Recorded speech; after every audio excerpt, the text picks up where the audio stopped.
সালটা ছিল 2001। রমেশচন্দ্র বাবুর বয়স হয়েছিল, তাই তিনি চেয়েছিলেন তার মেয়েদের বিয়ে দিতে। রমেশচন্দ্র বাবুর 4 জন মেয়ে, আর সেই 4 জন মেয়েকেই বিয়ের জন্য 1 লাখ টাকা করে দিয়েছিলেন।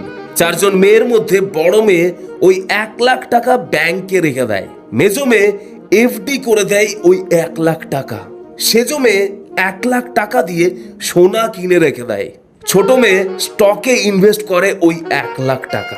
25 বছর পর যে রিটার্নটা আসছে সেই রিটার্নটা দেখলে আপনি চমকে যাবেন এবং লাইক করতে বাধ্য হবেন এই ভিডিওটাকে। 25 বছর পর বড় মেয়ের 1 লাখ টাকা জমার ভ্যালু হয়ে দাঁড়িয়েছে 2026 সালে প্রায় 30 থেকে 35 হাজার টাকা, কারণ ইনফ্লেশন, মুদ্রাস্ফীতি।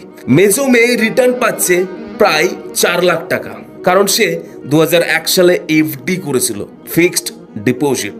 সেজো মেয়ে প্রায় 31 লাখ টাকা পাচ্ছে 2026 সালে, ইয়েস, কারণ সে সোনা কিনে রেখে দিয়েছিল।